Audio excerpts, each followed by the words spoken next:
You always gotta play by your side. Come on, let it ride. Look at the smoke on the side. Say what they want, what they like. Ain't no reason, baby.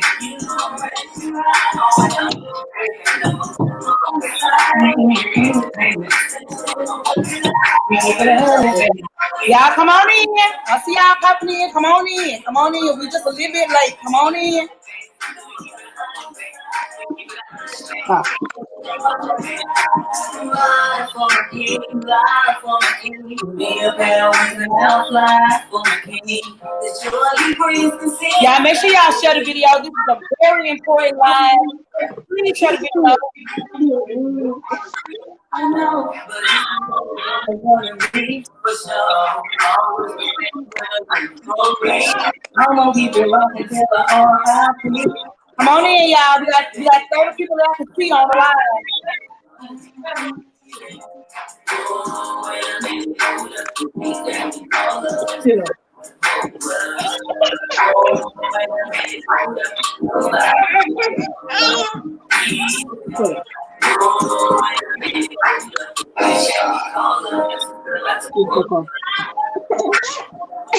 Okay, y'all, we're gonna get ready to get started. Today, I kind of called like an emergency meeting, like with the village. It was a couple of more people supposed to come on here, but they're not on here. That's neither here nor there. Y'all say y'all ass on that because she was like, period. So, we finna get ready to get started. We're gonna first start off by everybody introducing themselves. We're gonna start with the queens first, and then we're gonna have our king on here. He's gonna introduce himself last. So we're gonna start with Jada. So Miss Jada, if you can I know who you are, where you from. I'm Jada Wright. I'm from Mobile, Alabama. I drive school buses. Not that y'all want to know that, but I'm from Mobile. Okay.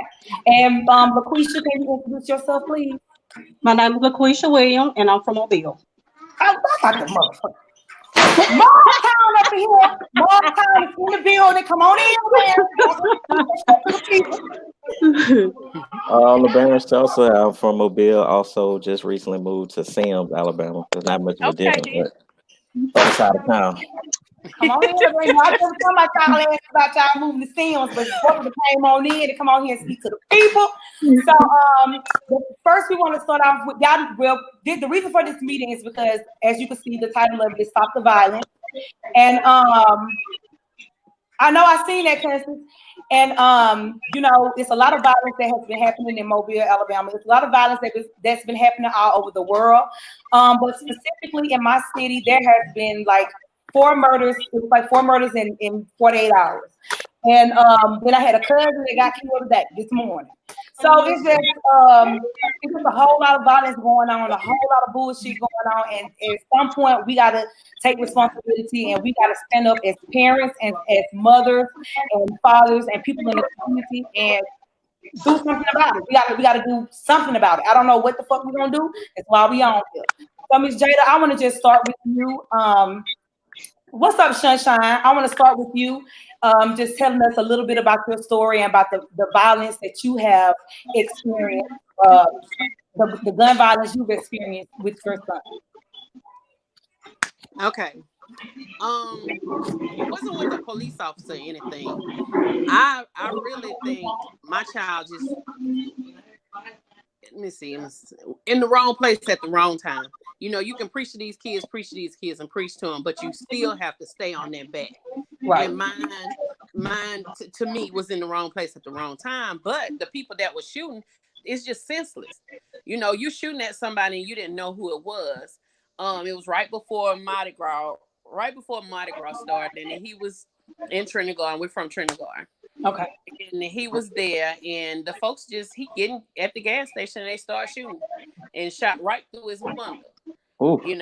And the thing I want to talk about is our young men. You need to use your head for one, not just young men, but women too. Right. When something like that happened, call the police. No, he wanted to take things into his own hands, and he ended up in a whole lot of other trouble. And I know he gonna get mad because I'm on here, but that's one thing we have to do to stop. We have to stay on our kids, stay on them, nephews, nieces, whoever, cousins. We got to stay on our young kids and get them involved in something. My thing is a lot of idle minds. I mean, it's too much time on your hands. There's a lot of different things they do, you know, and I just wish that more people, even if you don't have kids, if somebody, they get on me all the time because I'm always into something. I'm always into the school. I know everybody know me from Blount High School, but I'm always doing something with the kids. I just, are they over to my house, or I'm cooking for them, or I'm doing something. I'd rather have my kids here with their friends than out in the street with them. Right, exactly. And I just wish, you know, there's just take your time. If you get mad at something, take your time, sit down and think about it. Go to somebody else. If you don't think you can handle it, go to somebody. It's always somebody that can help you. And learn how to respond instead of react. It reacts, yes. A lot of kids these days don't have that rationality. Yeah, it was times when I was young, I used to respond before reacting too. Me too. But these kids these days, it's different. It's totally different from us. Yep. Totally different.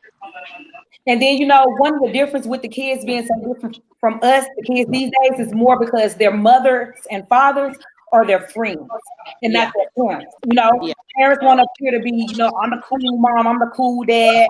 You know, you they don't, like, my kids don't smoke weed. They not smokers, but they decide to smoke weed. We can't smoke weed together. I'm not gonna pass, you know, blunt and all that shit. And if you do that, I ain't judging, because, you know, that's how you want your that's your business. Between me being your mother and your friend, it should be a distinction between it. That's why I always tell my girls, like, I don't give a fuck who they is, white, black, Chinese. It's yes ma'am, no ma'am, yes sir, yes, no, yes sir, no ma'am. Because when you're talking to an adult, it should be a clear distinction from you talking to an adult and to a child. Yes. So, look, you can. I hate to interrupt. You can still be a friend, because I consider my children consider me as their best friend, but I got guidelines and it's boundaries. Because once the kids get to a certain age and they get older, it does become more like a friendship, but still boundaries. You know what I'm saying? Like, I blocked my mom off Facebook because my mom like hear me cut. So I blocked her. So you can't hear me because I just unblocked her probably about a week ago. You know, because she was mad at me for blocking her. You do all that, but still at the same time, she want to come on here and get the tea, because all her friends over there, frankly, coming on here getting the tea. So you know, it's just a certain respect level that you keep for your parents, even though you're older. It's still boundaries. Now, LaQuisha, what would you like to say regarding this situation, or these numerous situations? I think she done froze. I think LaQuisha done froze on up. LaQuisha, you done froze up. We're gonna come back to you. Come on in, LeBaron. All right. I want to say that I feel like the kids these days they feel like they have to prove themselves so much. That's the reason for them acting out and not thinking, I guess, rationalizing things out first before they act. Because I mean, I like listening to rap music and everything, but they listen to a lot of these lyrics and they try to live out these lyrics, and they don't realize these people, they ain't really living these lyrics. They just putting them down on paper and on record.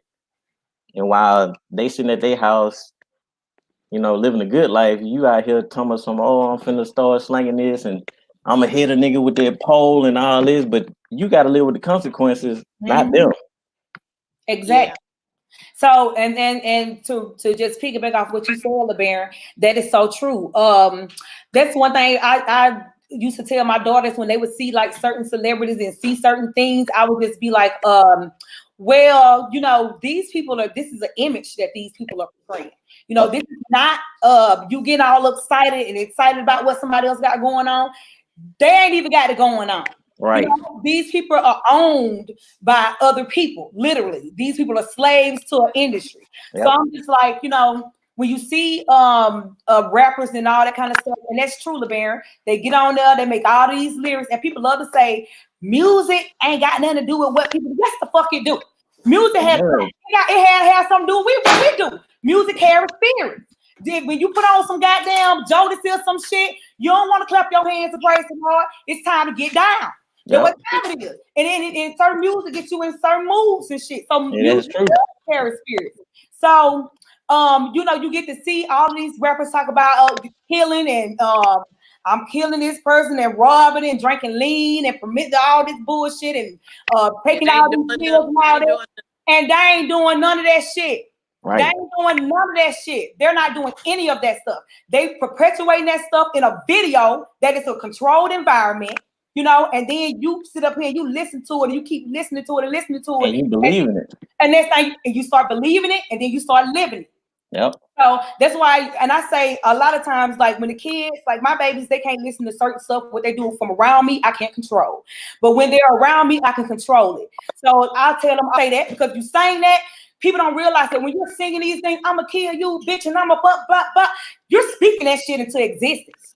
Yeah, I want to make a point too.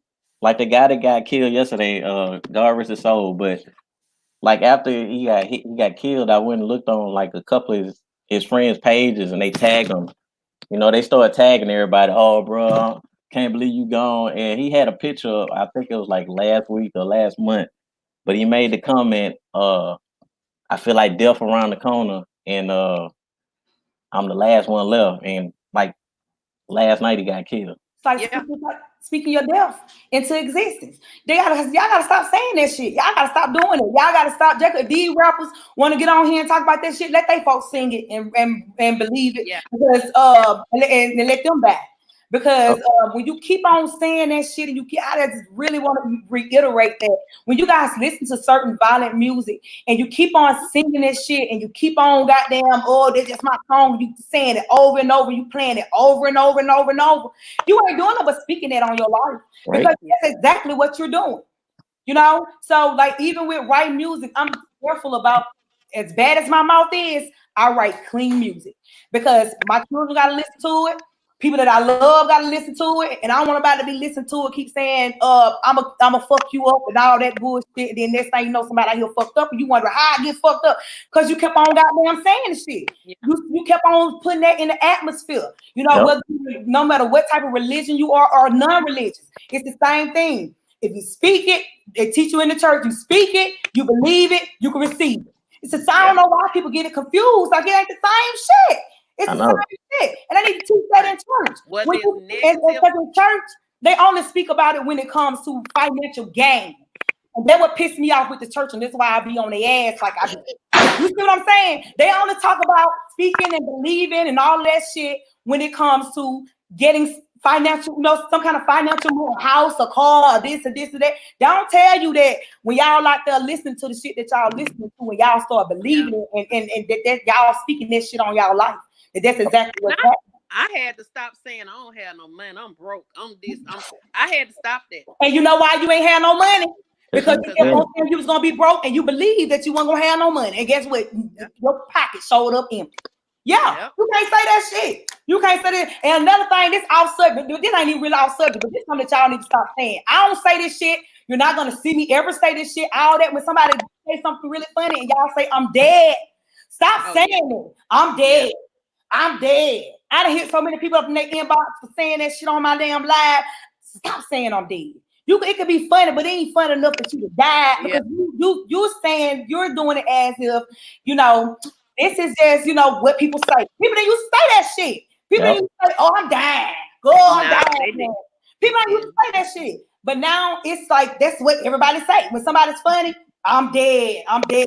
Stop saying that shit. Then when sis get out here and she get in a car wreck or something and she be dead for real, you like, how the heck what she did? Kept on speaking death on herself. She did, even though, because when you say something, you put it in the universe don't say universe in the atmosphere. Where they just say it's gonna happen. As you wish. That's all the universe say. As you wish. You put it out there, that's what you say, that's what you want, and the universe just say as you wish. Now they don't say how it's gonna come about. You know, you don't know that. You just know it's gonna happen because that's what you put out there. So you got to be careful about shit you put out there. Yep. So I just want to know what. Oh yeah, Janae, I did get on you about this shit. And on God. Yeah, and on God. Stop putting shit on God. It's on you. I hate that right there. They put everything on God. On God. You lying. And then put all that on God and still be lying. Now come on in. And that's the truth. But and don't put it on me. Don't put it on my mama. Don't put it on me. Right. Hey, y'all remember not to change the subject, but like going back to that guy's post. So, you know, I'm nosy. I'm gonna start clicking on everybody else's post and see who they are. But what I found out, like, you got these guys with pictures on with guns and stuff. You remember when Harold Johnson was the police chief, and when they had like the black dude? Yeah, the police. What was the police unit? It was task force or ranger unit. But they was going like through all the neighborhoods cleaning up, and we had like a real low crime rate. I kind of want to see if I can get in touch with the police chief, but I think they need to change their tactics on trying to be proactive about the gun violence, because I mean it's nothing for the task force or whoever, the jump out boys. You can just pull somebody over. Or if you see somebody on the side of the street, you can just pull them over and just be like, "Hey, I just want to have a conversation with you." I wouldn't call it racial profiling, but that's being proactive. I feel like it's being proactive. I mean, it shouldn't be a teenage boy, 15, 16 years old, even 14 years old with 2 guns. That's just ridiculous. And the guns they have, that scare me. I mean, the stuff they have, the weapons, they have weapons, not guns. They're AK-47s. Yeah. That scare me. Yeah.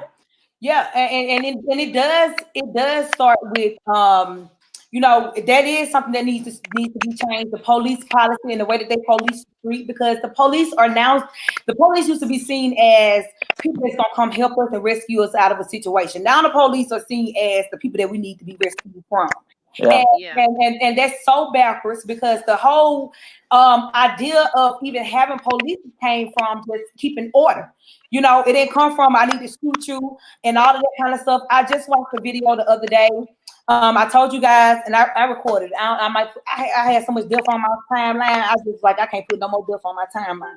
But it was this white boy, and I think he was Mexican, and he was running from the police. And he ended up jumping over the police. They had him. They told him to hold up and be still. They finna arrest him. Well, he took off running. He was 16 years old. He took off running. He jumped over a fence in the back of a daycare. He took about 8 steps before he was shot. Now that's what I was talking about yesterday or whenever I was talking about. I be on here so much. When I was talking about you know, how policemen are lazy. They're lazy and scared. They're scary and they're lazy. Because if they gotta run, it pisses them off. Yeah. If they gotta run and they gotta chase you and they gotta do all that right there, it pisses them off. So instead of just tasering the little boy, because he's on the fence, shot for the taser. They wait till he got across the fence and then they shot him in the head. And you can see on the video, I guess I'm gonna post it. You can see on the video where the paramedics come and they trying to tape up the back of his head because all the blood coming out of his head. Needless to say, he died. You know, because y'all done shot the little boy in the back of his head because he was running from you. And literally, they didn't feel like running. They literally shot him because they didn't want to pursue him on foot. So, and this is a child, and they shot him down like a dog, like he wasn't shit. So, that's another thing they gotta be. I mean, police gotta stop being lazy to do their job. You know, this is what you signed up for. You know, like I said, policemen don't get paid much, but you know how much you getting paid before you take the goddamn job. Yep. Yeah. You knew that this job, I was gonna have to put my life on the line for $15 an hour, or however much it is. So you should treat that job like you're making $30 an hour because you chose that job. You chose to go in there and fill out the application. You chose to go in there and take the test and get in the academy and all that shit. I think that ain't number 6 week training. That's crazy. That's crazy. Yeah. That you get the goddamn get out here and get a gun. and you get to go out here in these crowds with those scary ass, because most of them are scary, and we just gonna call it how we see it. Most white police officers, they be scared of black people. It's like when a black or either they trying to be hard and prove a point. Yeah. So that's one of the things that needs to be fixed. And LeBaron, like you was saying, Miss Jada, we need to find something for the kids to do, because I know where we're from. It ain't a whole lot of shit to do. You know, you gotta leave out of town just to go find something to do. You know, you gotta leave out of the city of Mobile to go to the beach. You gotta leave out of the city of Mobile to go do a whole lot of shit. If you want to go to a water park, if you want to go whatever you want to go, you gotta leave out of Mobile. And I just remember just being younger and how they used to just load up buses and shit and take us somewhere. Yeah, we used to go to Lake Pontchartrain, everywhere, you know. And I just feel like if it was an incentive, and it's sad that it got to be an incentive, but this is a different generation. You know, we mind because we just had that fear that we gonna get our ass beat. I know I did, so I mind. You know, and I respected my parents, but it's just like we need something for the kids to do. It can't be just down to, I'm going to the Boys and Girls Club, because these kids so goddamn grown these days. They think they too damn grown to go to the Boys and Girls Club. But they need an incentive. They need something to look forward to. Like, they don't got shit to look forward to. Like, these kids literally look forward to being fucked up and fighting and that's all they want to do. Smoke weed and all that. Picture with money and gun. That's all they want to do. So they need some type of incentive. And we need to keep them young before they get to the point where these ones is out of control, before they get there.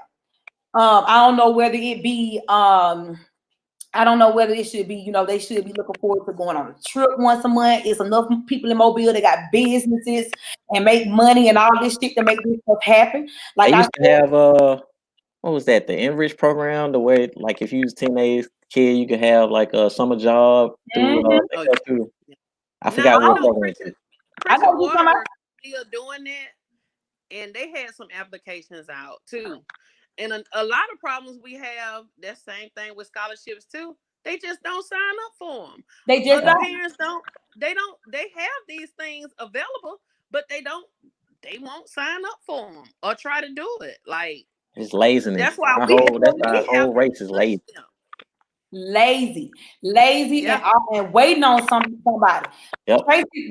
Tracy, you are exactly right. They need something else besides the phone. They need something else besides the phone. Because these kids are literally being raised by phones, and they're literally being raised by putting them in front of a game. You know, because the parents are, I know the parents are younger and younger and younger. Hell, I had my baby at 19, then now they have them at 15. They had them at 15 back then. They have them younger and younger and younger. So they, instead of them raising their kids, it's like, wham, give them the phone. I mean, these kids, so y'all know I ain't lying, because these kids 2 years old know how to work a cell phone. Hey. And the sad part about it, they don't know how to interact with other people. Like you can rarely have a serious conversation with a teenager these days. They gonna either get offended, or they don't know how to talk to you. They don't know how to receive constructive criticism. Right. And that's true. They don't. And I'm one guilty of that. I have my grandkids, and I'm guilty of it. They have cell phones, and they just in the second and third grade, and I'm very guilty of that. Like when we get through with homework and do stuff, go and get them phones and sit down. I'm real, but I still take time and have them into different things. You know what I'm saying? Right. Like they do football, basketball, baseball. You know, we going, but yeah, I'm very guilty of the phone thing. Yeah, and you know, and it ain't saying that they can't have a phone. But my daughter, they didn't get phones when they were 16, and my youngest, since she's the one that's left, like going to the school by herself and stuff like that. She finally got my old phone because I upgraded. But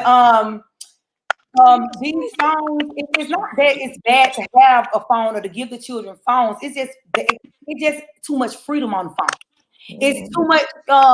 It's just too much. You're not policing them on the phone, because you know, it's easy to say get that phone, go over there and sit down, and then they're over there on Pornhub. And you don't know they on Pornhub because they got the goddamn earphones in.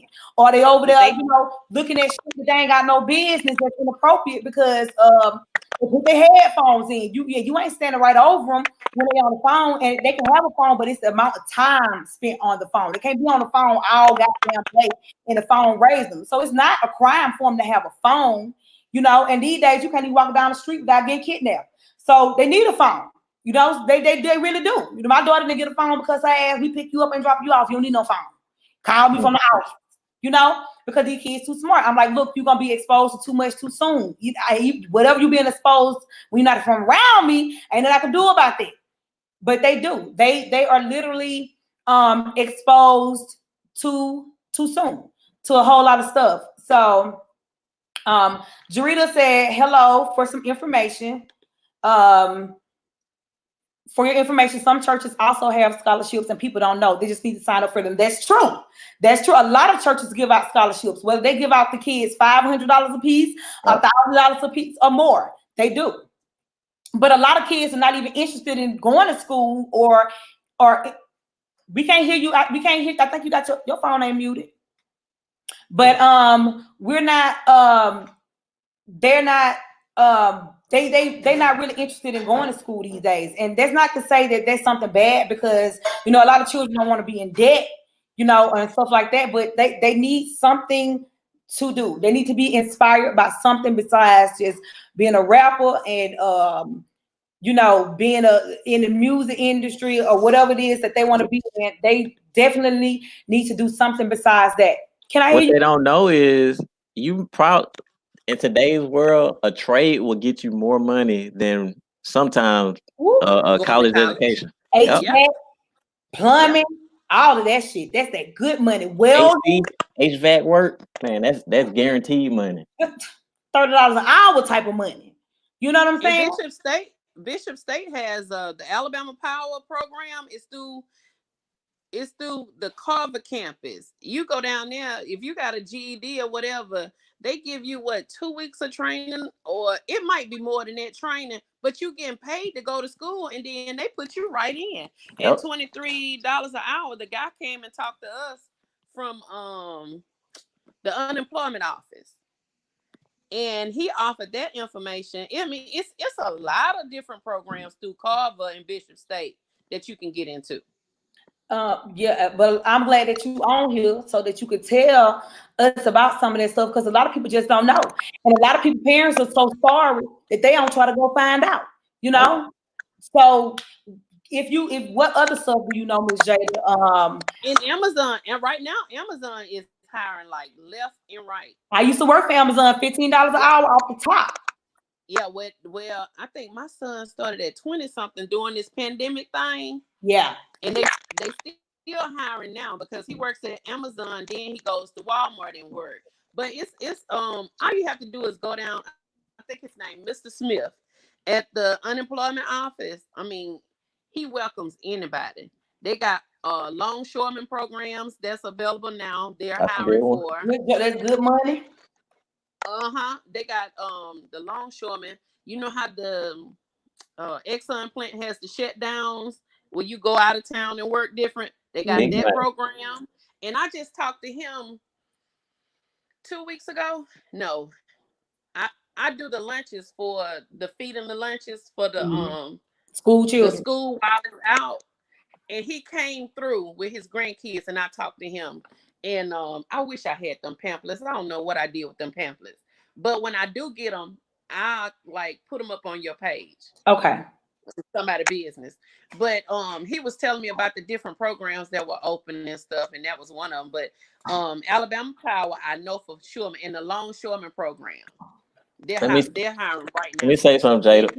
It's good and all, but the average teenager, and I ain't knocking nobody that smoke marijuana, but the average teenager, I can guarantee you cannot pass a drug screen right now. Yeah. And you know what? I'm gonna tell y'all this, and I probably can't be saying this, but I'm a real one, so I'm gonna come on in. Amazon is the easiest drug test you can pass. If your ass don't get on that Amazon, because they swab you in the mouth. You just sit that thing in the mouth, flip it over on the wrong side, and put you a Listerine strip in there before you take the test. Now, that might not be the smartest thing for me to tell you, but a lot of people, good people, smoke weed. I smoke weed. It's a lot of good people that smoke weed, and just because you smoke weed don't mean you bad. Now you can't get your ass on there one of them skills because they're gonna put your half on the follow. You ain't gonna be able to get on now one of them jobs. But Amazon is one of the easiest jobs, and it's actually a kind of good job to be high on because you don't do shit. You don't do Constant said they want fast money, don't set goals. That's right. That fast money don't last long. And it don't. Yeah. It don't last long. It don't last long. Fast money do not last because it come fast and it go fast. Because you know what? When you think that you have more money coming in, you don't care how you spend it. When you know you're finna go back out there and make it real quick, you don't care how you spend it. But at the same time, they don't save shit. Don't nobody have no say. How many drug dealers you know? Them drug dealers and all they goddamn like that. Bitch, when is you gonna become the top drug dealer? Or have you drug dealed enough that your ass out there paying some money to be able to do something else? You see what I'm saying? It drug dealers. I can go right down to the Mobile right now. And that nigga been selling drugs for 30 years. Now I can go right over there. He still live in the fucking hood. He still got broke down cars in the yard. Still ain't got shit. But you been selling weed for 30 years. Come the fuck on in. Something wrong with that shit. Like, when is you gonna stop selling weed? Why is the point? When is you gonna retire? That's 30 years. You supposed to retire. So, you know, and then for the parents, and some of y'all parents need y'all ass beat because a lot of y'all condone y'all sons and shit selling drugs. A lot of y'all let y'all sons and shit sell drugs right out your motherfucking house. Right out the house, they can sell drugs. They go right on out there in the yard and serve them and shit in your yard, and you condone the shit when they get shot dead for a motherfucker trying to rob them. Then you want to have a rally. You want everybody to get the marking and all that shit. But look at the life he was living up to when he did what he did. What happened? Right. Look, you gotta be nosy. I mean, my kids they can't stand me. My child tried to, like I said, I got some hellions, and the folks from Mobile know me. They know but I stay in their ass. I stay in their behind because I mean you got to stay on them. They'll try you, make you mad or whatever, but you gotta put your foot down. Once you cut them off. They'll know you for real. I'm sorry. They'll know you. No, you fine. That's true. We do. You got to be nosy. You got to be nosy. And guess what? You can't let them know when you going up another check their phone. You just go up in there and put the room on their ass, turn off their phone and get to it. Period. No phone. If I be all up in the drawers. You supposed to. You supposed to feel that weed that in the back of the drawer. I walk in the house and smell something. I be like, oh, okay. All right. Yeah. You have to be though. You have to be nosy. You have to, and whether they understand why you being nosy, because kids, you going in my stuff. It ain't none of your stuff. First of all, you living in my house, my shit, and you just borrowing it because it's in your side. And it's on period. They're my drawers. That's my phone. That's my shit. And anytime I need to go in it, and a lot of parents need to need to be like that. Instead of trying to be, I don't want to invade your privacy, and if I got to be searching through my child shit, that's what you say that for your nigga. If you don't want to search for it. But when it comes to your children, and it comes to your children can be in something that can end up getting them killed or messing their life up, you need to be aware. We go in their shit. Go in all of their shit. Ramble through all their stuff. Don't get no warning when you finna get that phone. Let me get that phone. My children are about to die because I go through everything. I need passwords to your Instagram because guess what? My baby just told me the other day, an old ass man in her inbox coming he want to be her sugar daddy. She don't need no sugar daddy. I'm glad you said that. While y'all at home with these kids that's out of school, my grandchild is in the 2nd grade. They own Fortnite or whatever, and you know how they can join in. I mean, I really didn't know until I got to hearing stuff. And I'm like, okay, that's at first it sounded like a man. I said, that's a man. Cut that off. You turn that off. Girl, why this man been acting like a girl, a little girl? Then put a little young girl picture up and everything. Cause they done made them then talked him into making an Instagram page. And he in the little thing, he done put in there, show me your butt, pull your pants down, do this, that, and other. So, they was asleep. And I got the phone because I go through the phone. I seen that, man, you talking about mad, 90 hot. Now, I was doing one of them, my son. I was fixing to react. And I was trying to, before I sat down and thought about it. And I had to call one of my friends that's the chief of police, police chief of Pritchett. I had to, but y'all please check these kids' phone. These young kids, like I say, he's in the 2nd grade. The people they talk to on Fortnite, they use things to disguise their voices. Mm-hmm. Those are not kids. Grown ass men. Those are grown ass men. That shit had me fired up. And they do that. And one thing, I don't play by my children. Right. I was, they got me. But check the kids, check their phones. You got to. And because a lot of these people that these kids be talking to on Instagram and all that shit, them be grown. Yep. Them be grown ass men. I got a parental thing on their phones. So if they try to go on anything, I have to approve it, like YouTube, all that stuff. Right. Yeah, I gotta approve it now. I can't. Because it's too much. They get to see too much all day. Whatever they want to see, if they see it. No matter what it is. You want to know how to rob a bank? Google it. You want to know how to whatever you need to know how to do? Google it. Tracy said, parents Google things that's nonsense, but won't Google what's good for their kids. Come on, because you may that was the word. That was the word. We will get on here and Google everything for our bullshit. And then when it comes to what we need to do for our kids, we be lackadaisy on a lot of those things.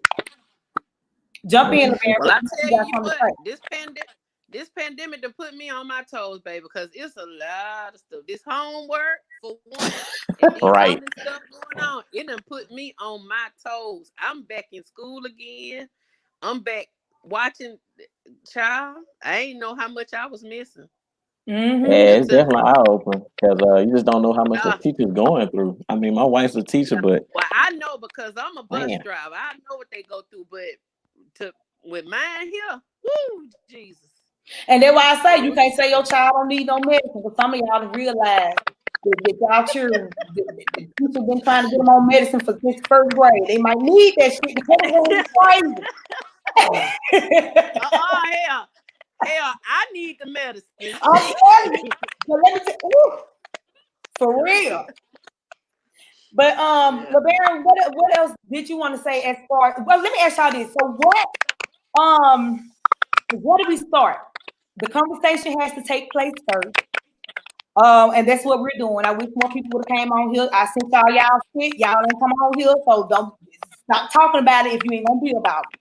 But I think, go ahead. Go ahead, LeBaron. I think we got to start with the conversations. That I know when I was coming up, it was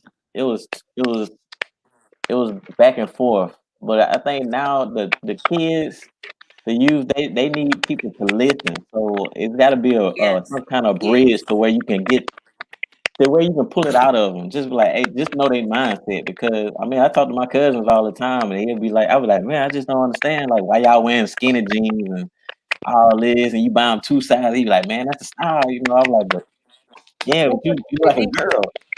But I mean, and then you explain to them where that cut low come from. Right. I'll tell you what I did, and I know I'm wrong. They passed me. I had a stick. I'm on the bus. When they get off the bus, you can't get on my bus, first of all, unless your pants pulled up and you got your shirt in, whatever. But when you get out ready to get off the bus, they'll try to pull their pants down. I have a pool stick sitting up in the top of my bus because, hey, I don't trust you. I got high school students. Right. But anyway, I got a couple of them, and they get out the bus, I poke them. I said, you want somebody to poke you, whatever. But I know who to do it to and I don't poke them hard. You know what I'm saying? I just playing with them or whatever. But now when they see me, they pull them pants. They automatically know. They respect. I don't have a problem with them. And then they come to me and they open up. You know, I'll play with them and stuff, but then they know Miss Jada don't play. You know what I'm saying? So they come to me with y'all wouldn't believe the problems kids have. Boy, I be crying sometimes.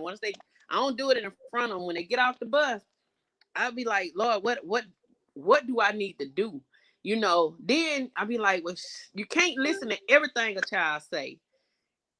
But it's y'all just don't know what these kids go through. Oh, I know they go through a lot. I do.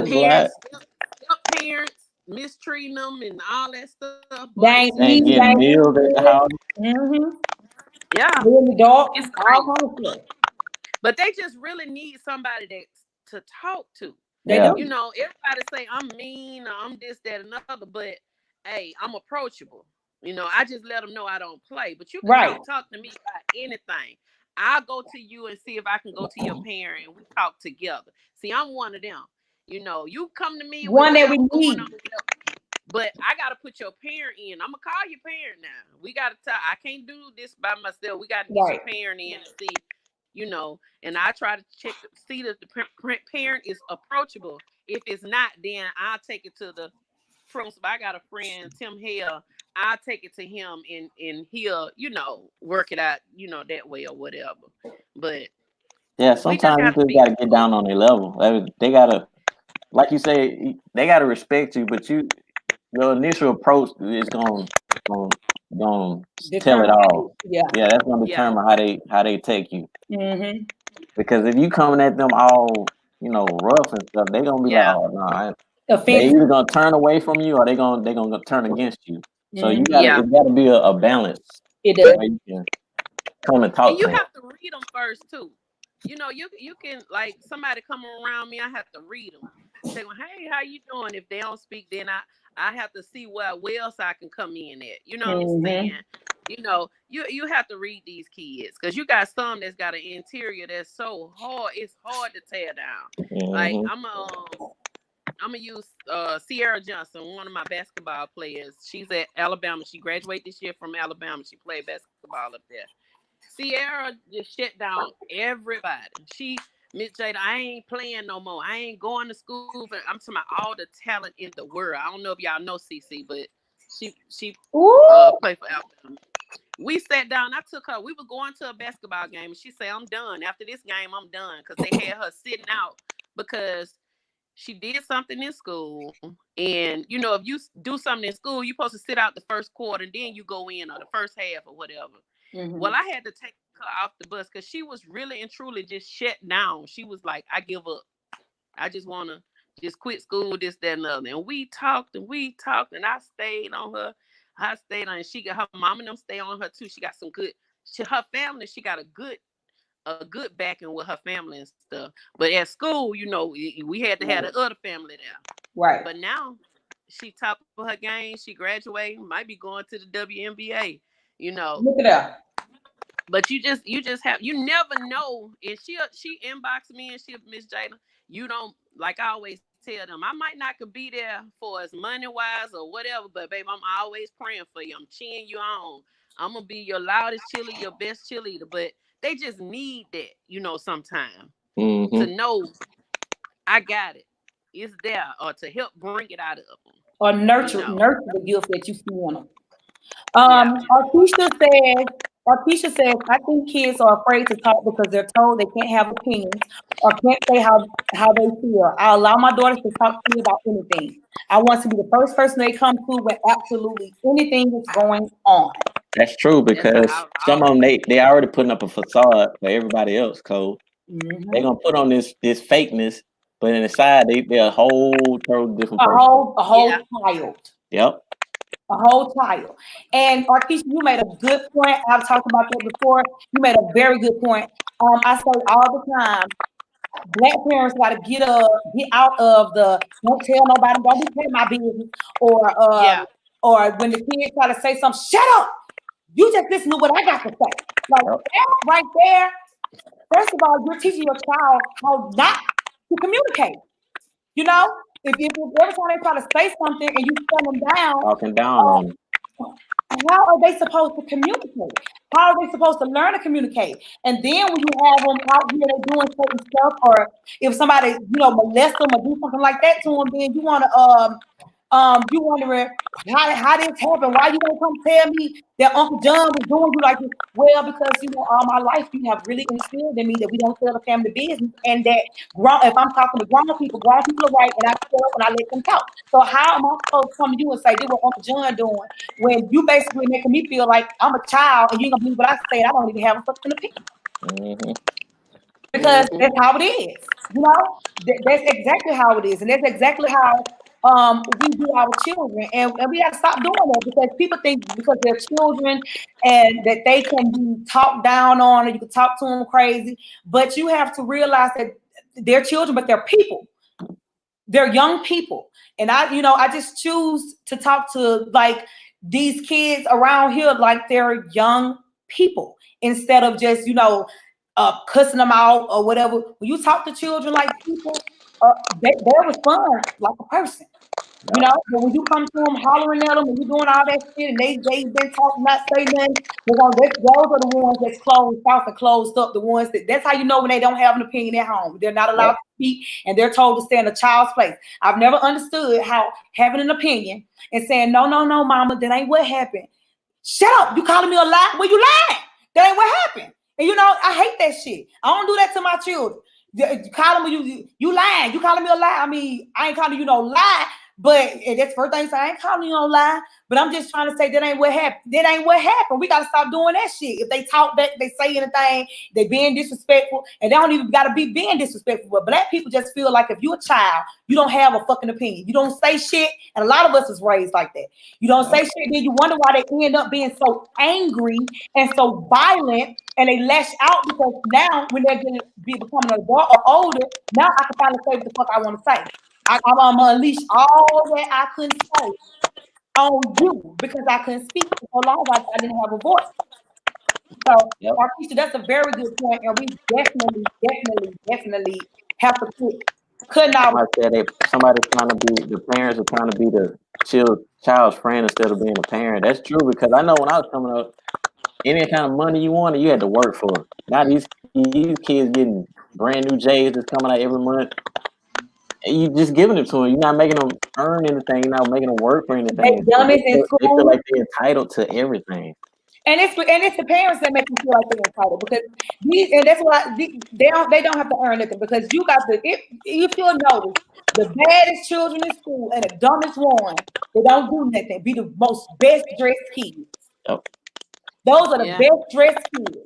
The kids that are the baddest ones, the ones that stay to the school, the ones that don't want to do nothing, the ones that cuss out the teacher and act a fool out it.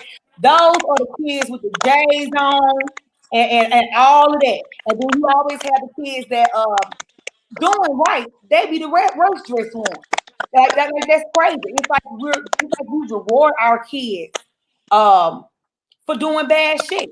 I know you need shoes, but if you're gonna get some J's and you start in school, no, you can get these goddamn Reeboks though. You know what I'm saying? You can get that. I'm not gonna go get you no damn J's and stand in line like how some of y'all parents be doing, looking like a damn fool. That like the churn guard. I ain't gonna stand in the hot sun for no goddamn body for them to get a pair of goddamn shoes for a nigga who is funding the goddamn prison system. That's crazy. And I wear Jordans, but I ain't gonna stand in no line. Baby, my child got almost every Jordan came out. I'm telling y'all, I only bought one pair of Jordan. He always went and worked or did something since 11th grade. My last time buying him a pair of shoes in 11th grade, he been buying his own ever since. Now I bought one more pair of shoes after that. His prom stuff. But other than that, I'm not finna stand in no line for no Jordans. I'm not finna. First of all, they cost too much and they tear them up. Oh, that's a good point tonight too. Little children, I ain't have to worry about it because they daddy did it. My girl's daddy did it, but these I got now, they won't have a Jordan on unless their mama or somebody else get it. Right. What you was going to say about Janae's point, LeBaron? That's a good point that she made. There's a lot of parents. Now we done been in the school and that parent came up there. This my goddamn child. You can't tell my child nothing. That needs to stop too. Yes. It needs to stop because like my mom used to say, I don't know how I can say what you'll do when I'm around you, but I can't say what you'll do when I'm not around you. So you don't know what you're doing. Never say that. They are totally different children when they are not around their parents. They're totally different children when they're not around their parents. And Janae, that was a really good point about you can't say something to other people's kids, and that's what we got to get back to the village. You know what I'm saying? The reason why we went in jail, and I went to jail because I just couldn't stop stealing. I was a klepto. And I couldn't stop stealing shit. I was making so much goddamn money, cash money. Like a dope dealer, like $2,000 a day, like money. You know what I'm saying? So, and I was hooked on that shit. And we gotta go to a point where when the teacher say something, the parents gotta stop disagreeing with the teacher in front of the goddamn student. Yep. Even if you disagree with the teacher. Even if you disagree with them, tell the child. Can I speak to you without my child in the? Yes, in because when you disagree with the teacher in front of the goddamn parent, guess what in front of the student, get what the student say? Oh, I can do anything. Get away with it. Yeah. my mama got my back. She gonna come up here. She gonna ride for me. No, that ain't what you do. What you do is you let the teacher say what they got to say. You let the child say what they got to say, and you say what you got to say. And anything extra that you need to say that child don't need to hear that can influence that child to continue to act a fool, you say you express those opinions. Just with you and the teacher. It's just like when children try to put their mothers against their fathers. You know, I'm going to my dad's house, and my dad is gonna let me do this. And when I go to my mama's house, you know, she's strict. We can't do this. And you know, I go ask the daddy for something, and then the child go ask the mama after the daddy and told them no. Go ask the mama to still try. It's the same shit. That's the same kind of way we play with these teachers. Mm-hmm. And like I said the other day, these teachers are having our children longer than what the fuck we have. Because the teachers are having them 8 hours a day. They get home by 3, 4 o'clock. They go in there and get something to eat, take a bath, do homework. It's time to go to bed. You ain't really had to fool with them depending on their ages. You really ain't had to really do much. So that's something that we really gotta get together about. Because I used to be that parent that, you ain't gonna say nothing to my child, but that was in my 20s, early 20s. I learned early that these children will play the shit out of you. When your child knows you're gonna ride and rock for them like that, they will lie, and then you get up to the school to be a whole nother different kind of story than what the hell they told you at home. Mine know I'm a ride, or used to know I'm a ride with them, but not in your wrong. Right, now, not in your wrong. It's anything in your wrong. Now, when I go up to I want to hear both sides of the story. I know. Well, see, I got mine. Mine was scared anyway. They gonna tell you when they done did something wrong. They still do it now, and they way grown. Yeah, I did it. I did it, mama. You know, I mean, I guess because I've been open with them or whatever, too. They can tell me anything. My mom used to say the same thing. You know, I grew up in the church. My mama, I sung in the choir, all that stuff. So my mom used to tell me, you talk to your children too much. You let them know. I want them to be open. I want them to be open. I've been raped twice as a child. Mine won't go through the stuff that I went through. Right. You know what I'm saying? So I want you to talk to me. Talk to me. Tell me whatever you want to do, or whatever you need to do, or whatever. So somebody said you need do the pop-ups at school. I know I done had a couple pop-ups up at my mom. My mom popped up on me and got my ass beat in front of the class. I got my ass beat at school. 7th grade, right at me, got my ass towed up in front of everybody. And I was a girl that was singing and winning all the goddamn talent shows. I went to school. That's what we had did. Y'all know it used to be a little path through there, made easy. You could cut through the little path in the back of the school, and it'll take you right on out there on the VIP and all that. Child, I had to snuck, and we had to went to the gas station and got some damn Thunderbird. I was drunker than a bitch. Everybody was drunk. My mama came up to the goddamn school. They didn't call her because you know my dad a pastor. If y'all know who Reverend Brooks is, but he used to be a pastor at Wellington Street Baptist Church. Yeah, Wellington. But he started his own church now. But like she came up there. And you know, I thought I was all cute and popular and shit. She come there and punched me dead in my goddamn mouth. I was in front of everybody told my little folks. In front of everybody. But let me tell you something. That broke my ass. It broke me. Sometimes I gotta embarrass these children. Sometimes they need to be embarrassed. Yep. All that these children don't kill. They said that's some bullshit. We done let the media. Another thing we have done, we have let the media sway the way our children even think, which is why I'm so against phones and TVs and shit. So, like, when we was coming up and shit, we went through it all. We was bullied. I was skinnier than a bitch. They used to sing the song they called Thick. It's a beat down, wow, some shit. They called because I was so skinny than a motherfucker. I was so skinny. But these kids, we all been bullied. We've all been talked about. We all been fought or probably been jumped and all kind of shit. But these kids feel like they where the suicide shit came from. Can't nobody take nothing. You know what I mean? Like if you whoop your kid at school, they be embarrassed. the way these children is these days. First of all, they probably ain't gonna let you whoop them unless you know you went to school and now they the principal and all that shit. They know you and know your parents and all that.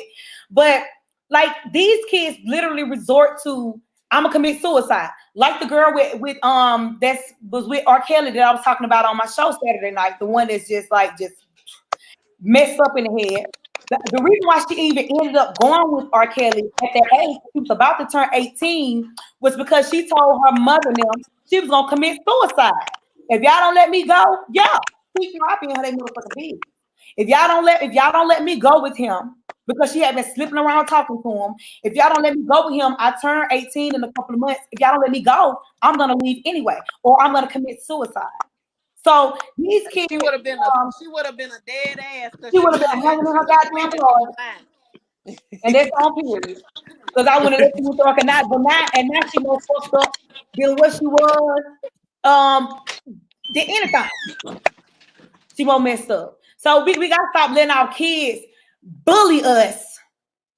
Cause we do. We let the kids bully us, we let the kids manipulate us, and these kids is too goddamn sensitive.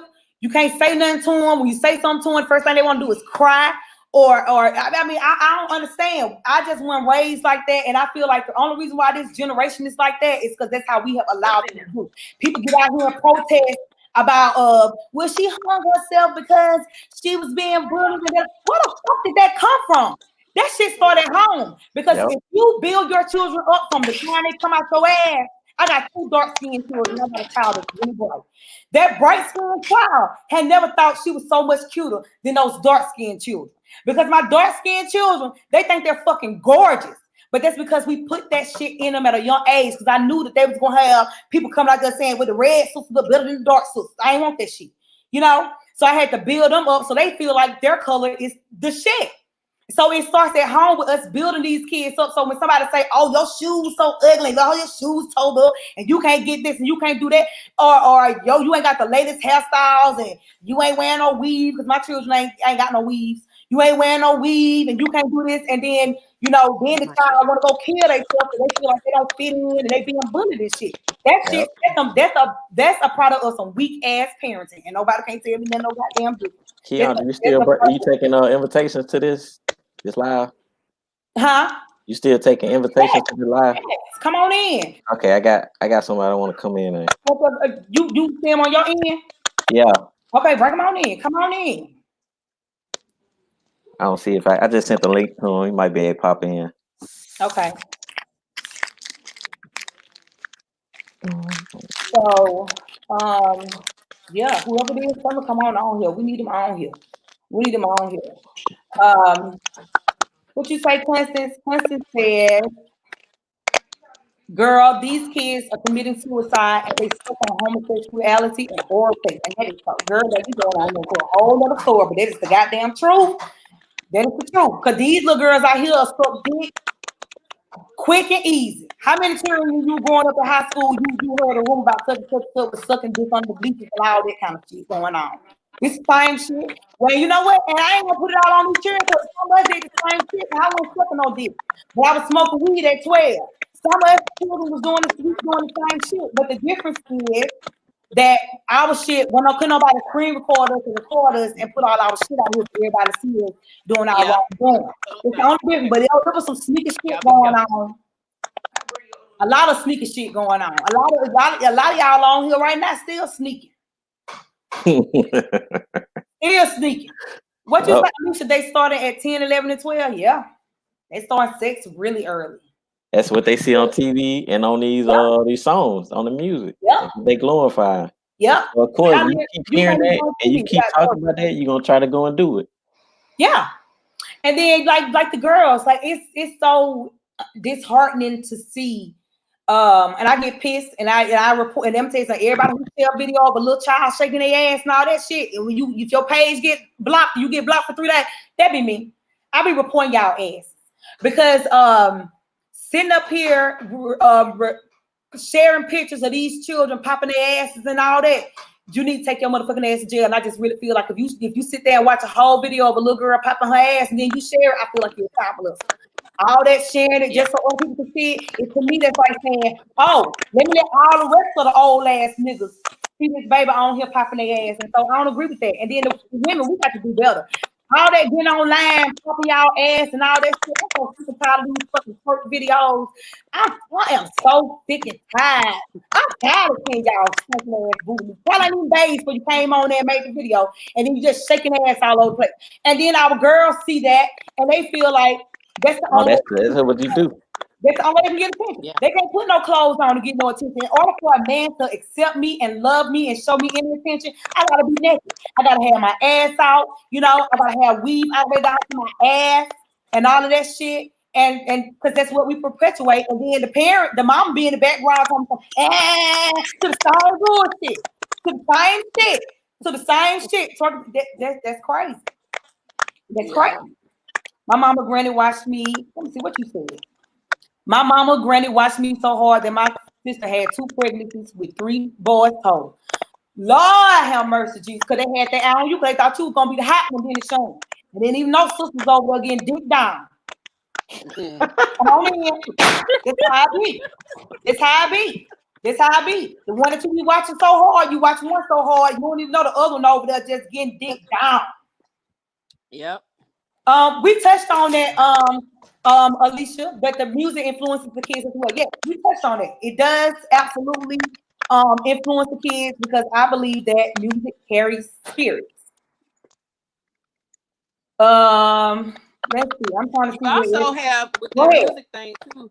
You also have to have a strong will and strong mind. Also, you know, like it could put me in a mood because I love rap music. I'm what they say. Well, But look, the thing about us, we grown, and we need to go out here and shoot no goddamn back. Yeah, I'm an old thug, so I mean, I love it. But I love it you too. I like it. But when these kids' minds are sponges, and when they believe, we know that it's music. You know what I'm saying? Yeah. To them, it's reality. You know, they believe that shit. They believe what the rapper say. You know, go pop a snitching ass nigga. They believe that shit. Even though that rapper ain't never shot a goddamn gun. I ain't never bucked a gun. So but see, I have to explain it. You have to break it down and explain them to them. You too. do? Because when they ask a question, don't tell them shut up. Go sit down. Go answer the question. Explain it. Answer the question. Explain it to them. You have to. I don't know all the answers, and I never know all the answers. But I'm learning and growing at the same time that I'm doing this. You know what I'm saying? So, and it's different age different. I'm just glad that you are who you are because you like kind of like you remind me kind of like I'm like the younger version of you as far as like I cook and stuff and like where I go to the Boys and Girls Club and like I cater their food over there sometimes and like sometimes if when they call me to come do stuff like that if I don't come over there them children ain't gonna eat. You know, yeah. I'm a candy lady over here. I hustle. Yeah. I hustle 4-5 different ways because I always have been a hustler. So I gotta put that energy into something. You know, so if kids come over here, don't ask for no freeze cup. They ask Miss Keonda, what you cook? You know what I'm saying? It be those kind of questions. You know, it be that kind of shit. So you are a jewel in our community because you are a mother to a lot of people.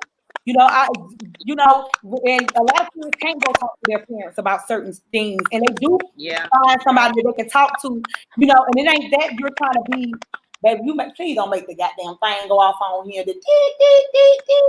Okay, he make a meatloaf, y'all. But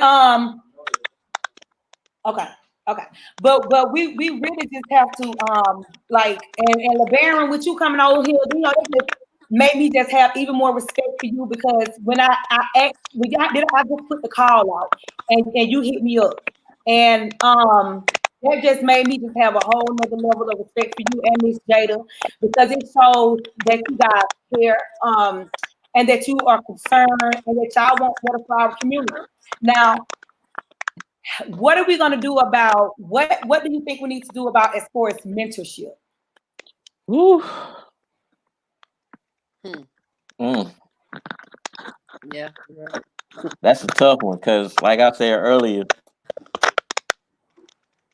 it boils down to your approach with these teens. Like you can mentor, that's good, but your approach, can you really see the average Joe off the street? Because I'm gonna tell you how teenagers think. They're gonna challenge you. So you see the average Joe off the street, be like, "Hey man, I see what you got going on. I want to mentor you." So first thing, they gonna be on guard. They're gonna be like, why you want to mentor me? Yep. Yeah. What you got going on that's so better than me? I can make money too. So I mean, so that's when you hit them with. That's when you, LeBaron, hit them with. I want to do a photography mentoring program. No, that's what you hit with that. You, the guy who did our photo shoot, who did my photo shoot, he worked with other guys that he taught how to do photography, and so everybody's just making money. So that's what you hit them with, LeBaron. You actually have a reputable business. Now you just about to smoke me out of this.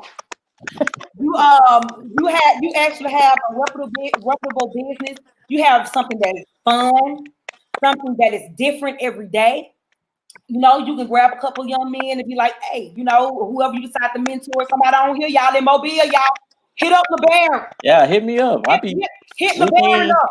Hit LeBaron up and see about having. Look, LeBaron is an awesome freaking. I still want my photo shoot when I come down there. I got you when you get here. So, LeBaron is an awesome photographer. That's a trade that you ain't got to go to school for. He give you the game. You ain't got to be in the street. Everybody y'all know how it is. People want to take pictures just to go on Instagram. They need pictures just to go on their Instagram page. Yep. They need pictures just to do whatever they need to do. Do that. Like Alicia. Alicia, you have the business. Alicia that created Swaboo. Miss Jada. Baby, let me tell you. You know, Alicia that created, I'm telling you, Alicia that created Swaboo, she does that. She mentors children. She mentors people. So that's how you can get them off the street. Teach them a different way. Teach them a different thing. Let them see different shit. If you don't know nothing but the hood, you know how like when you finally leave out the hood and you go somewhere to another state and you see something, you feel like you're in a whole different world because look, the houses ain't ran down. They got grass in the yard. Got no I'll be the first to admit that's me because I grew up in Maysville. I go back to my old neighborhood all the time and be like, damn, I used to think this was it until I moved out and seen something different. And sometimes that's what they need. They need to see something different. How many people have you heard that that are celebrities now? That was like when I went to that one show, or when I seen that person perform, or when I seen that stage play, it completely changed my life and it's put me on another path. You know, so we got to start doing that. We got businesses and shit.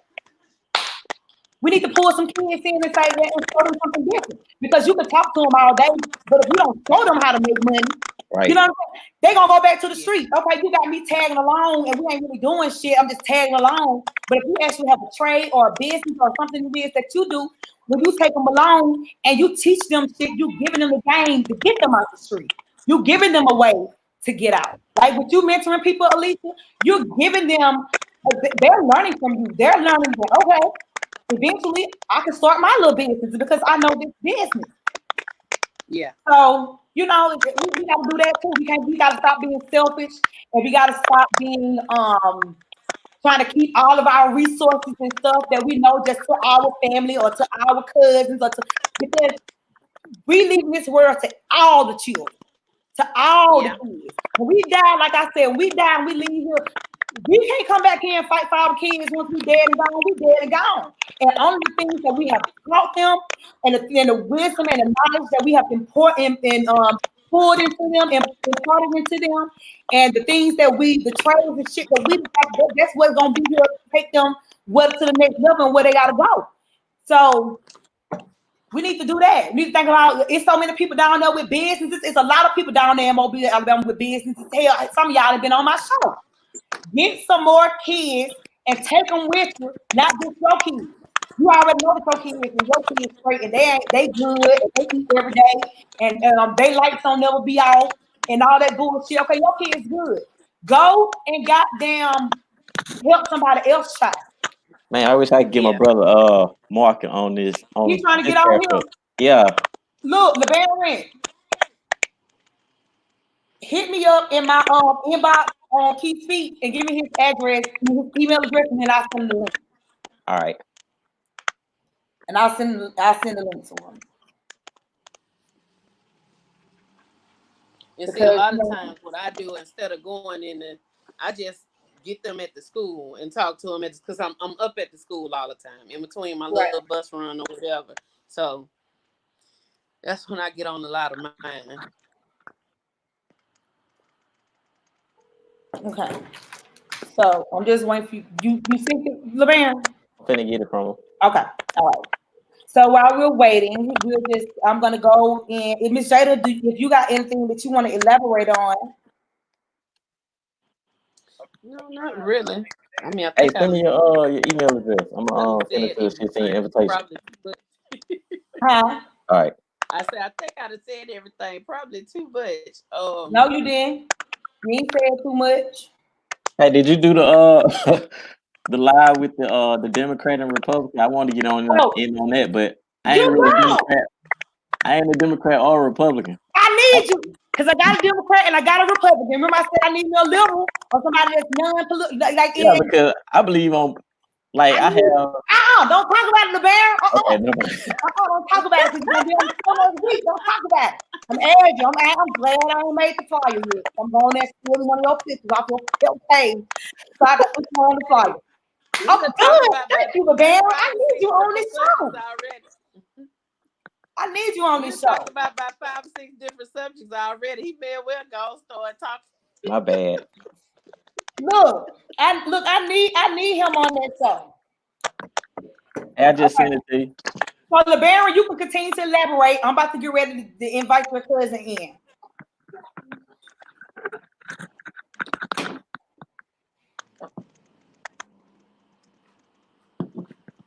Oh, elaborate on what now? Some of the comments, or just give us some knowledge. I just wish we had like a teenager in on this live. So we can get like. I asked somebody to bring a teenager in on this live. Because I mean, I just want to know the mindset of today's teenager because it seems like they have so much to prove. Oh, I'm making money, but yet you making money, but you walking everywhere.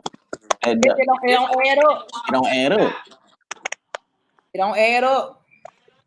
Or you making money, but yet if and when somebody in your family die, y'all on. That's not just teenagers. That's black folks. Period. You got to have a doggone a GoFundMe to bury you. But yeah, we see your partner on pictures on Facebook with all this money, all this dope, all this weed, but they got a GoFundMe to bury you. I mean, we as a people got to get it together. We do, because when something happens, the first thing you have to do is GoFundMe. Ain't nobody got their children on bury insurance, and y'all know these children out here in these streets doing the type of shit that they out here doing. And y'all still don't have no bury insurance because y'all feel like they're gonna live so long. They ain't gonna live long. Nope. They ain't gonna live long. They ain't gonna live long when they out here doing the shit that they damn doing. How you doing? I sent him I sent it to him. Okay. Why you at them tree? Cause you supposed to been on here. Lord, have Miss Sims. She says we need to hear from the children. Since it's imperative that they are a part of the progressive move forward. I wish that somebody would have hit me up with their child on here. Yeah. You know, I said that I wanted somebody to bring their child on here so we can actually get into and you know what, Miss Ramsey, if you can get some teams that would like to have a discussion so we can get the children's perspective. I'll see. We got Mark. Come on in. Oh, hey, all right. We give you warning now. King up in here. That's what we need. I'm gonna give you warning now. He a little raw. You don't know. All right now, LBL. Who you told him what the business is? Oh, honey, you can't say nothing no worse than what I said. That means you need to come on in. Hey, bro, I appreciate you coming on here. Yeah, so, you already know. What you want to say, King?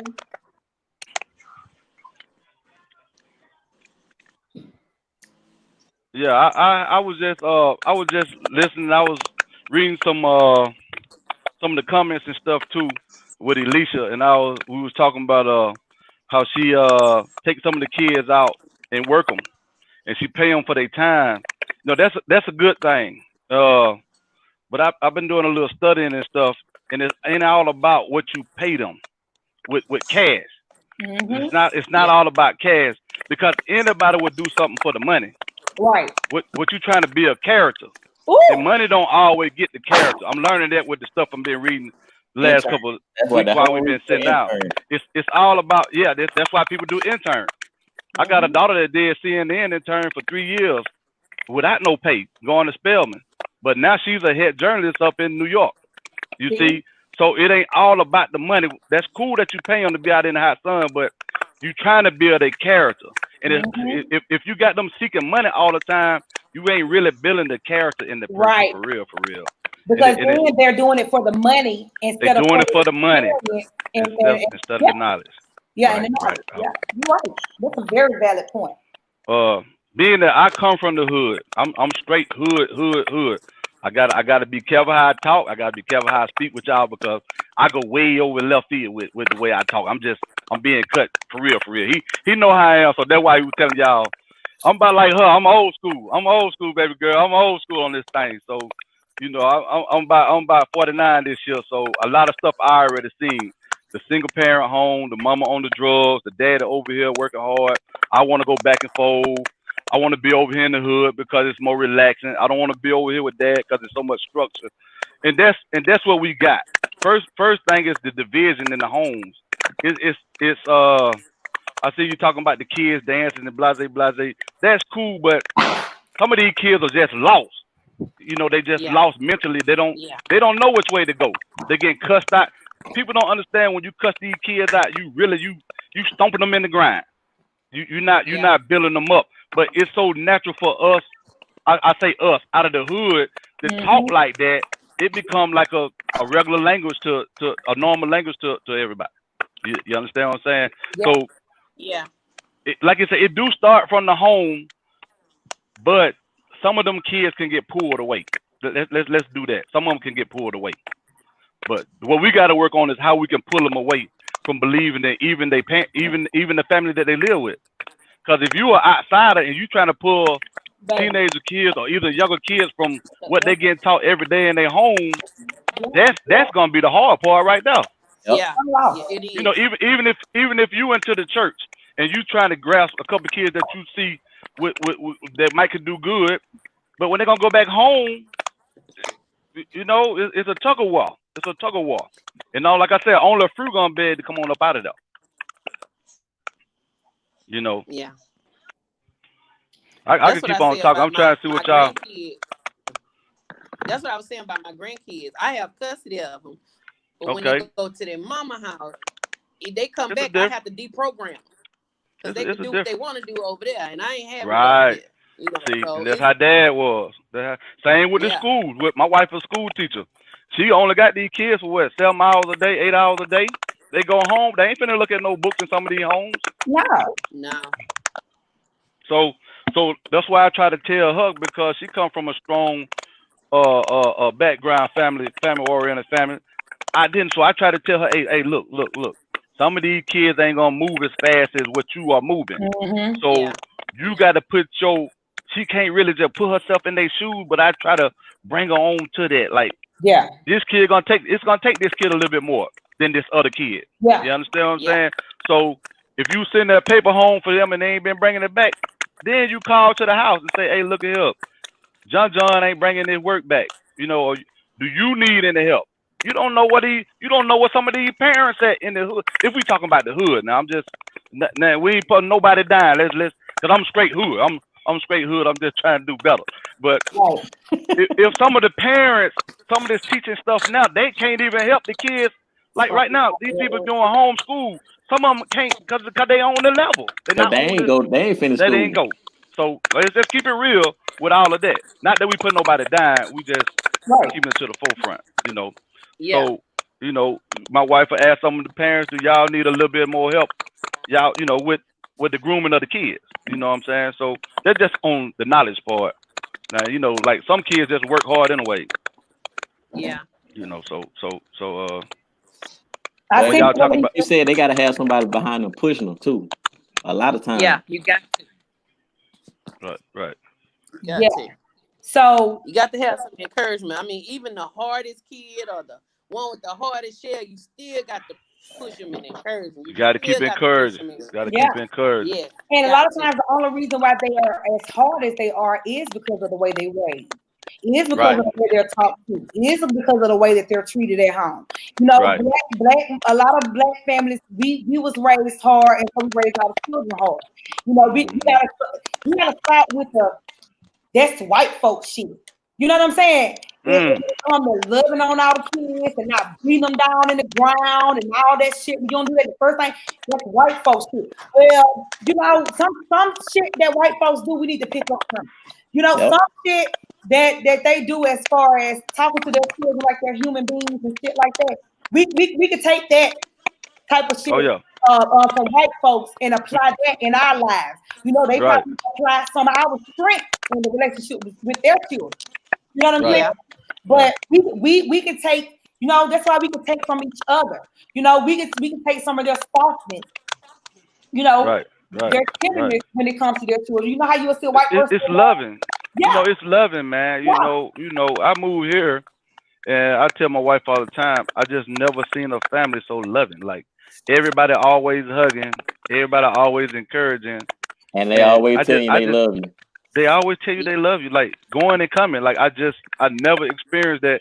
And like I said, I'm finna be 49 years old. You know, we see you, we speak. All right, we holler at you, we see you later. But just always saying I love you every time, or always embracing you and hugging you before I leave. Man, that just built me. I've been here 8 years. I've been here in Mobile 8 years. I'm from Georgia. But being around her family has really helped me to see life totally different than what I've been seeing. And I'm like I said, I'm finna be 49 years old. Yeah. Yeah. See, See, I'm a another hugger. side. I like when I meet you or whatever, I'm a hugger. Yeah. I hug, Yeah, that's hug. Yeah, man. kiss you on And you the know what? jaw And they don't or make whatever, you then, talk. you know. Nah. They don't make you talk. I'm And talking about even the men. We hug the men just like we hug the ladies. It's still the same. That's why I was just gonna say, in Man, the right. Italian culture and in the Spanish culture, they're Our hugging. kids need that. They need that. Yeah. Yeah. Yeah. And so, you know, it ain't always got to be a hard group. What up, my nigga? It ain't always got to be that. Because some of these kids, they need their hug. Oh. Yeah. Some of these Yeah. boys that's around here, they acting like they're hard. I done pulled the young dude to the side and read him his whole motherfucking rights. And then when I hugged him, he just broke down. Like he needed to cry. He needed You know that what I'm saying? hug. He kept trying to hold. I said, just let it out. I ain't gonna tell anybody you was crying. I ain't judging you. You ain't no punk around me. You know? And but men don't cry. Cry. That's what I said earlier. That facade. Angry. Yeah, you gotta show some love. Yeah, You and gotta then show some love. black men are taught to be emotionally. You know, Yeah. like when your granddaddy raised, when your daddy raised you, the boys don't cry all that sis ass crying. You don't cry. And then when you get out here, you get a wife, and you don't know how to treat her and be affectionate towards her because you wasn't allowed to be emotional. Yep. Even your kids. You tough on your kids. I know they listen to the right. Even Kevin Gates tell you that you're gonna be hard to your wife too. You're gonna treat your wife the same way you treat the niggas in the street. You know, you don't do that. You don't do that. You don't do your old lady like that. You don't do your kids like that. Wait a minute. You It's know? some people down here. Hold up. Wait a minute. We got some. Okay, wait a minute. I can't see the chats. Okay. What you got? Can I see the chat? I can bring on the screen. Can I We bring got some. everybody on the screen? Come on in, y'all. How everybody doing tonight? Come on in. Okay. Good They trying evening. to Good evening. trying to come on Good in evening. now. Good evening, everybody. Hey, Alicia, introduce yourself to everybody, even though they know who Miss Swabu is. Can you please? Okay, this is my first knowledge of Alicia. How you doing, Alicia?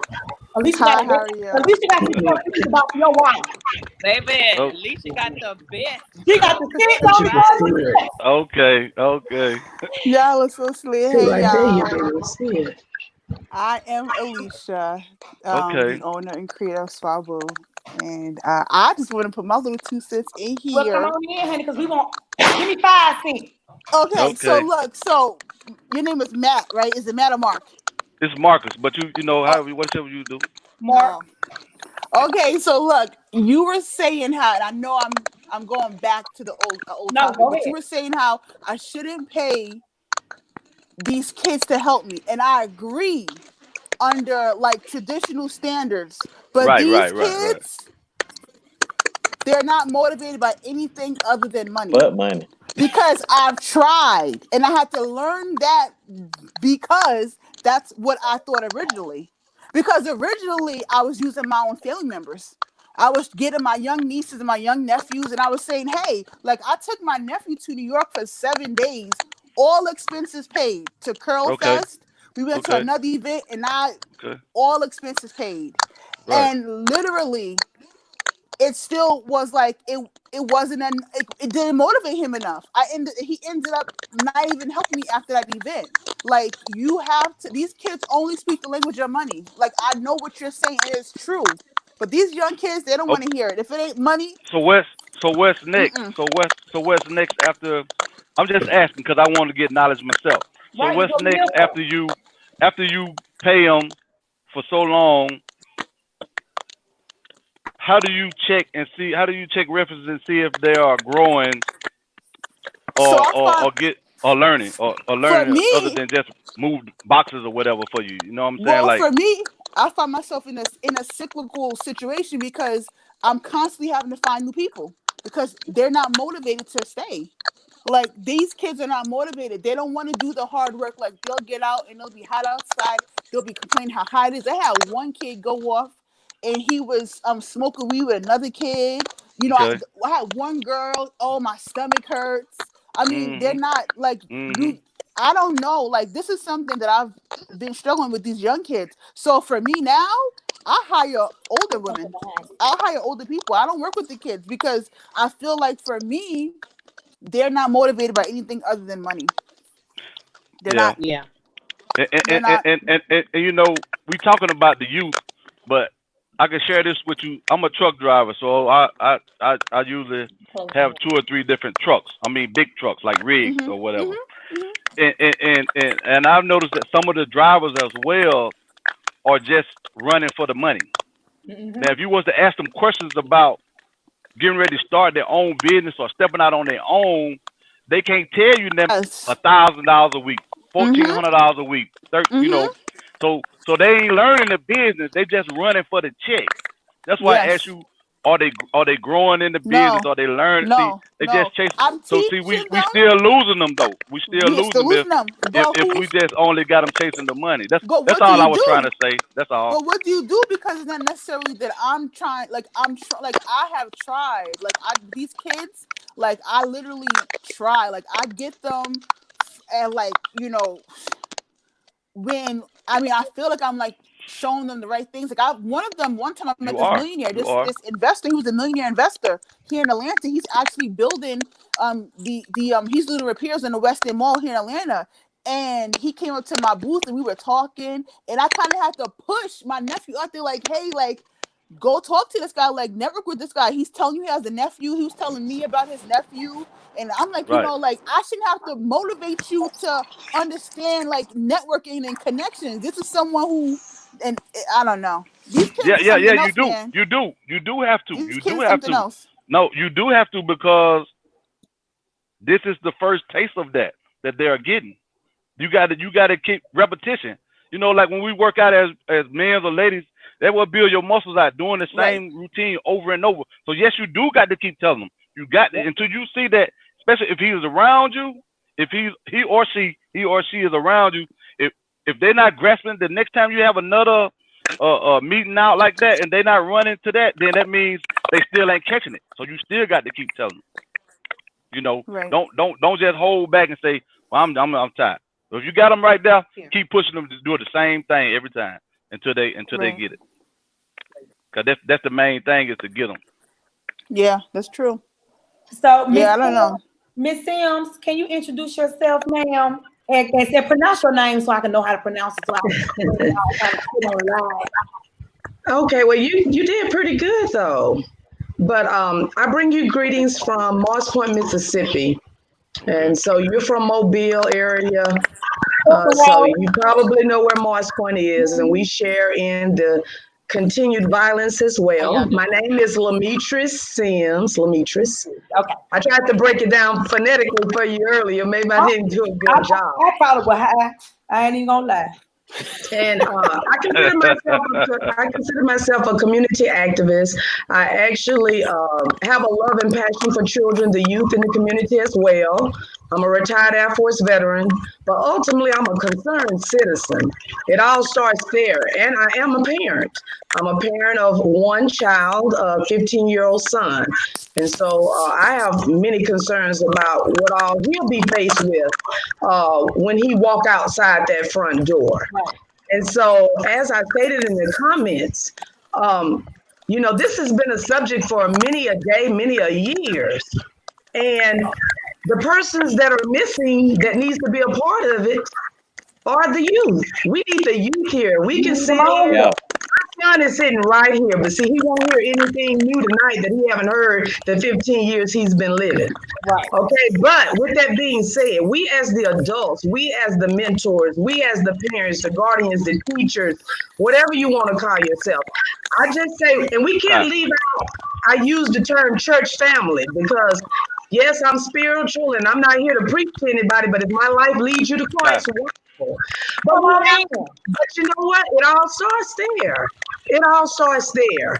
And it's been good conversation on this platform this evening. I'm glad you took the advice of us that chimed in earlier about trying to do Zoom because I believe it allows others to see real people first and foremost. And they see us on here. So we're actually streaming live from Facebook, Periscope, and YouTube right now.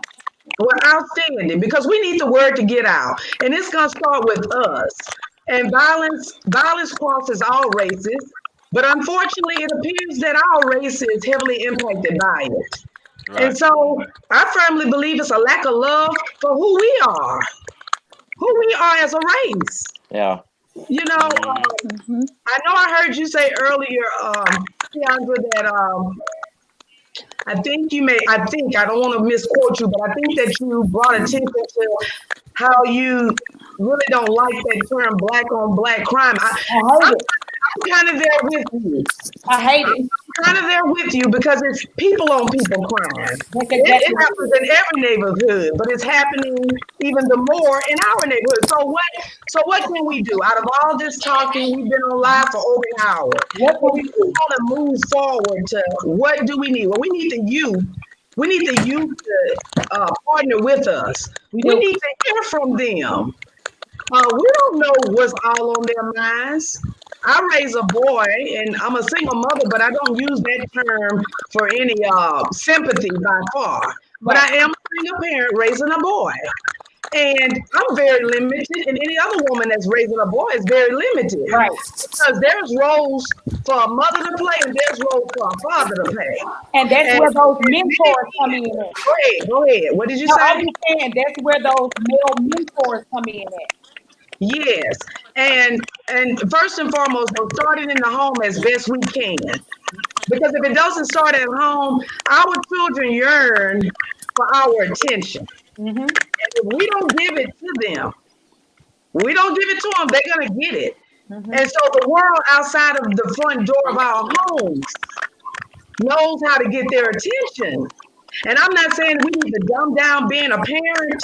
In fact, we need to go back to parenting the way our parents parented us. Mm-hmm. Our mother and father said no or yes one time. Right. And we suffer some consequences. Yes, there are laws in place that tend to now impair us as parents. Yeah, it's not the you same. know what? We need to be creative in how to still only get to that one voice. We can have the business back at home when we get there and not constantly give them chance after chance. I find it's a difference when a father is speaking. A father got away. A father can just look at you. Yeah, you gotta say that. I don't know too many people in my circle when I'm having parental conversations with my friends and constituents and people in the community. There's still some fear, meaning respect for fathers. Even if the father not there, it's some things children will do, and the father not even active in their life. But if that mother sounds to call him, they move quickly. Yep. So we got to do, my brothers and sisters, is get to a place where we can learn how to better communicate. Because you're right, the yelling and screaming and hollering, I'm a big, I've done those things. And we don't get nowhere that way. And so we need to go back to that place called love first. And we got to give our children the respect that we desire that they give us. Right. It all starts at home first, and then yes, abroad. We can all come together. I find here one thing that I think that stumps us from moving forward and having more success stories. We have too many groups of us trying to do the same thing. Can we just come together? We got people. Everybody trying to do outdo everybody else. But you know what? That was the demise of that whole conscious movement. It was too many different movements. Instead of condensing it into one, they had the Hoteps, they had the Nawapians. It was too many. The Israelites, it was too many. Instead of focusing on Dr. Umar, Tariq Nasheed, Jaja, it was too many. Sadnetta, and it just lost it. It just got lost in translation. It did. It just got lost in translation. If they would have all came together, it would have been way more powerful. Because we don't have to come together for this to work. Nope. Yep. It's going to have to be a collective movement. It can't be a separate movement because it's really the black race, the black youth. We in a pandemic with our damn children.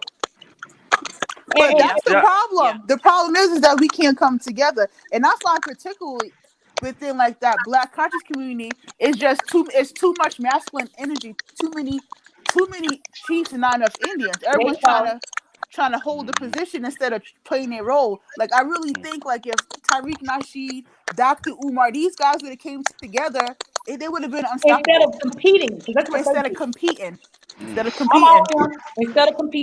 Yeah. Instead of competing, if they would have all came together, Rizza Islam, if they would have all came together, it would have been. But they can't. I don't know. It's crazy. Hey, so I think it's. I'm sorry, LB, but I think it's like I'm not putting myself like no higher than nobody else, but I've been to prison. I did time. I've seen the crack, what it do. Like right now, it ain't even really the crack. You can't even say that the crack is tearing the neighborhoods because that's not even the thing no more. But what I think, like guys like me that don't been through a lot to make it past it, I could tell a young guy where you going because I really been in there. I'm not saying that everybody got to go through what I went through to be able to tell somebody something. That's not what I'm saying. But I really can tell you, I know what's gonna happen both ways because I've been right there. And that's true. That's the thing. You want prevention. You want to prevent them from ever even going down that road. Right. And see, like she was saying, I'm sorry. Go ahead, Mark. And like she was saying, it's gonna take what she's saying. What we're gonna do? It's gonna take some more guys that don't felt the change. I ain't saying the people that don't made it and had, like I always applaud LB all the time for stuff. He still help out. He still do for a lot of people because that's his heart. He didn't have to go through what I go through for him to know what's right and what's wrong. You understand what I'm saying? And it's not gonna be that way like him all the time. It's gonna be knuckleheads like me that just gotta find out the hard way. Yes. So we need we need more guys with like on my level to go back to grab some of these kids. Yeah. Some of these people that looking at this show, if you know you made it, you don't been to prison or whatever you don't did, you don't got your GED, you don't went to a technical school, you didn't go to a big university. This is what I try to go live and tell. Go back and grab one or two of them kids that you know ain't gonna go to college. Show them a trade like she was showing, Elisa was showing up. Show these kids, they don't look up to you back when you was doing your thing and you had them rims and you had them paint jobs. Show them that where that took you to though. Show them what them painted cars got you. How many years it got you left out there. That's what I go on live and talk about that. If people like me can go back and get one or two kids. Now I'm talking about you got to catch them before they They teenagers. I'm sorry to say that, Yeah, but you gotta it's catch gonna up. have to start a little bit before the teenagers. Before they're tiny. Yeah. Yeah. You gotta catch them when they're like 11, 12, Yeah. 13. But that's what it's gonna take though. You gotta hit an area. If you're gonna be coming, like I said, I'm in Mobile, and like I said, I'm starting a trucking company. I got a couple trucks, and I try to look out for guys that don't graduate, that got their CDLs. I try to teach them, empower them to be able to buy them a truck within about 8 months and go on. But if you want to target a certain area, you let me know, and we can target an area first. But and then we'll go to another area. That's the only way we can. I'm in Mobile. I live in Mobile. So you know, we can do it like that. She said what we're gonna do. That's what we're gonna do. We got to do it like that. We got to hit But certain what do you areas. do with this? Here's the caveat, because I've also run into this where I'm trying to push and trying to get the kid to broaden their horizons and their mindset, but their parent is keeping them down. The parent is keeping them. That happens because like their that, parents that didn't make like, it. Yes, It's gonna be like that. Parents it's gonna be like that. Some of these parents are jealous of their children. They Yep. don't want their children to succeed because Yep. they ain't make it. They are upset at their children for the life You that telling they some real have. stuff. That's and real. then the parents don't encourage the children to be more. I have run into that a lot of times where I'm like taking these children. I know they come from like rough areas and rough neighborhoods, and I'm bringing them with me, and I'm showing them new things. But then the parents start to get a little jealous. Then all of a sudden, oh, they can't come out with you this week because they got to babysit. They got to babysit their sister. Oh well, if you take them on next week, who gonna be home with them to watch the kids? And I'm sitting here saying, I'm like, if you let me help these kids, you don't know what the blessing that they could be on your life. But the parents hold some of these kids back. I've seen it with my own eyes. The parents hold these kids back sometimes. And what do you do then? Because I have run into that more often than not, where the kid, and you can tell the kid is stuck between, do I help my mama or do I elevate myself? They don't know. They don't know, because if they don't help their parent or they don't do what their parent is saying, then the parent will punish them. Right. But they really want to go and learn how to be successful and be exposed to new environments. But what do they do? And what do you do with that? I can't fight that. I've run into that a lot of times, where the parent is fighting against the progression of their children. And that's something that I was talking about this morning about, we get mad when these kids, we act them grown and all that stuff, but we give them grown people responsibilities very young. Very young. I have seen children who are taking care of their siblings like they are the mother and the father. I have seen it. Yeah, that happens. And what do? I'm pushing.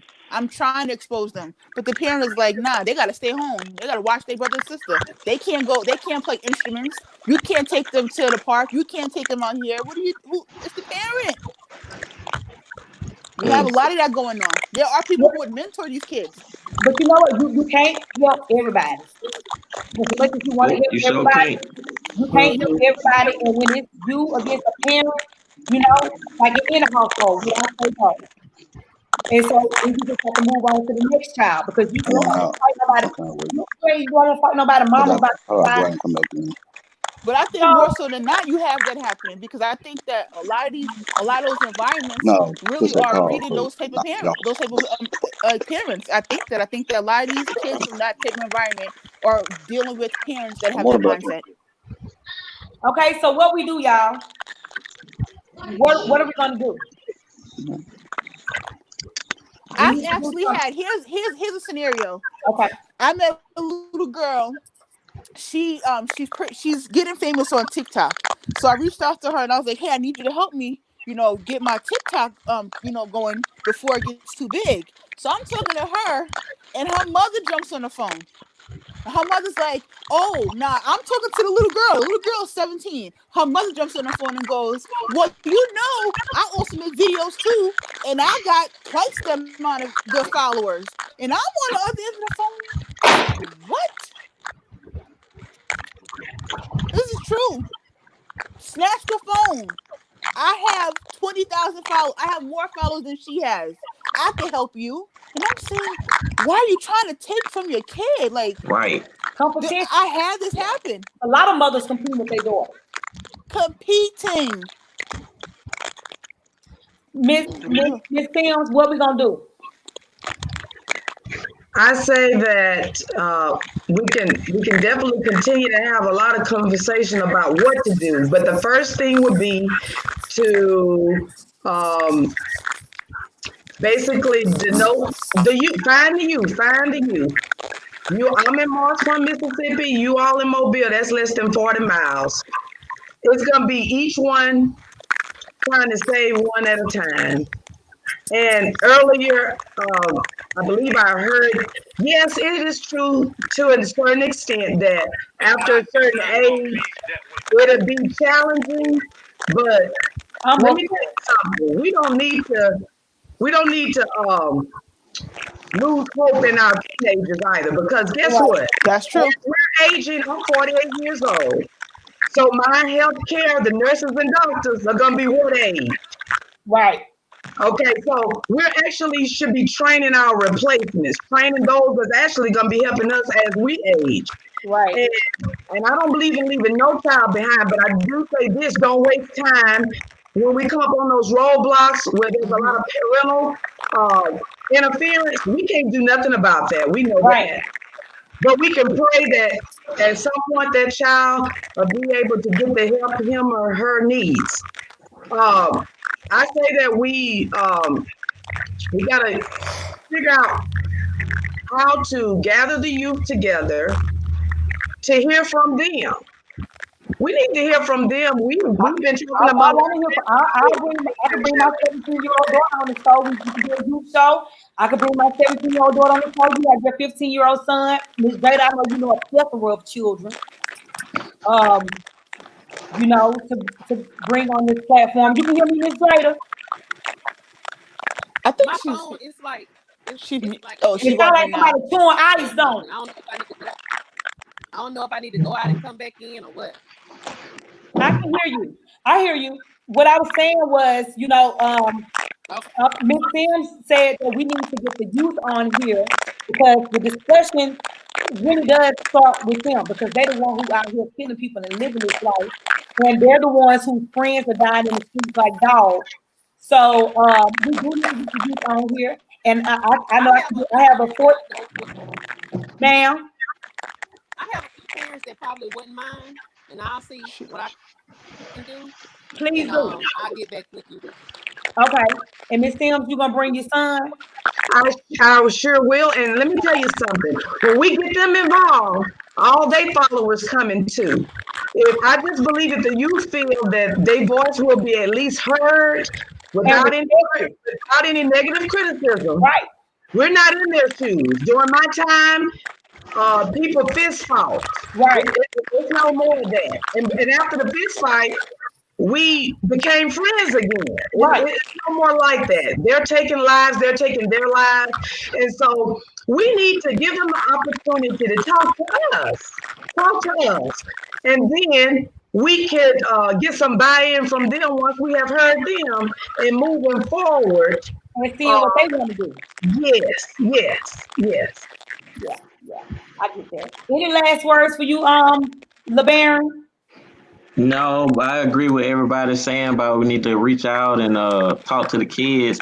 I got a text from my cousin earlier. I just asked him some questions. I said, man, what do you feel is the biggest roadblock between the youth these days? And he was saying, man, we feel like, because he's about to graduate. He said, I noticed like the youth feel like they have to it's every man for himself in our community. So they don't know how to receive, I guess, the help from other people. It feel like it's every man for himself, and everybody's always out to get them. So if you could talk to him and see if you want to come on this show, if anybody that's helping, because I'm gonna figure out how to get this Facebook and this Zoom together where we can live stream it on now. I just didn't have time because I literally bought it right before I had went live. I would love for as many people that can get our youth on here to get them on here because, you know, sometimes I need to hear common sense things from people that are their age and look like them. You know, and sometimes it's easier for them to talk to each other when it ain't a bunch of grown folks on here and you bring a child in. You know, so I really want to do that. I'm serious about it. You guys let me know that are watching, and they will see this live stream. If you have any children that want to come, I don't care what age you is, because you got little boys that's 10 years old around here selling dope. So I don't care what age they are. You know, they have a voice and it needs to be heard because those 10-year-olds, they're going to end up going to middle school and high school. They're going to be dealing with the same shit. So I just want to say thank you guys for coming on here. Thank you. You're Thank welcome. you guys for coming on here. I love you. Y'all know I love y'all to death. I really mean that. And we got to do this again. We need to do this more often. We need to do this more often. Just get out, you know, and you don't never know who might watch this and it might change their life. Right. You know, so that's the purpose. And then if we can change somebody's life by being on here, or make somebody slow down, or at least make them, like you said, Miss Jada, stop and think before they react. You know, we did what we supposed to do. And I just want to tell you guys, I thank y'all for coming on here. I'll see you guys tomorrow for Monica Dancy when she comes on here and she talks about her sister that was murdered, and the murderer is still walking around on the street. So you know she want to talk about it and she want to give us insight on what it's like living, you know, waiting for justice. So I will see you guys tomorrow at 5 p.m. I love y'all and y'all have a good rest of y'all day. Good night. Bye. Good night. Good night.